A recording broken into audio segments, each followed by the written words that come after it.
Student, मैं उपासना शर्मा अपनी नई वीडियो के साथ। जैसे पहली वाली वीडियो में हम शब्द के बारे में जान रहे थे, मैंने आपको शब्द के 3 भेद बता दिए थे। आज हम इस वीडियो में इसका चौथा और एक 5वां जो बचा हुआ भेद है वो जानेंगे। पहले आप चौथा भेद देखेंगे, व्याकरणिक आधार। इसका चौथा भेद व्याकरणिक आधार है। इसमें भी 2 भेद है, एक विकारी शब्द और अविकारी शब्द। वैसे आपने इससे पहले अपनी क्लासेस में पढ़ा होगा, फिर भी हम थोड़ी सी इसकी जानकारी ले लेते हैं। विकारी शब्द वाक्य में प्रयुक्त होने पर जिन शब्दों में परिवर्तन हो जाता है उन्हें विकारी शब्द कहते हैं। जब शब्दों का हम प्रयोग वाक्यों में करते हैं और उनमें परिवर्तन आ जाता है संज्ञा, सर्वनाम, विशेषण और क्रिया के आधार पर, तो वो विकारी शब्द कहलाते हैं। उसके बाद है आपका अविकारी शब्द, जो इसी का ही अपोजिट है, इसी का ही उल्टा है।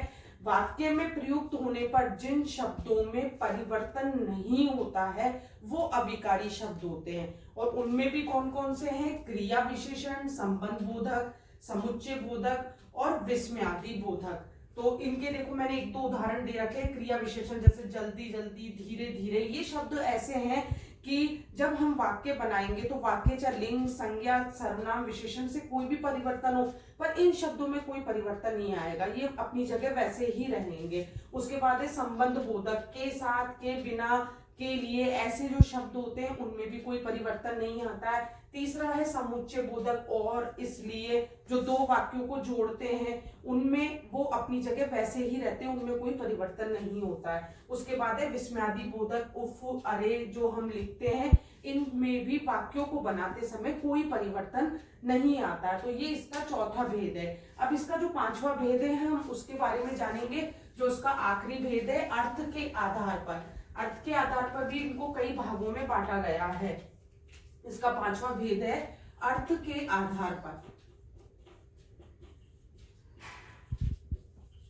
इसमें भी आपका विलोम शब्द आते हैं, एकार्थी शब्द, अनेकार्थी शब्द, पर्यायवाची शब्द और आपका अनेक शब्दों के लिए एक शब्द।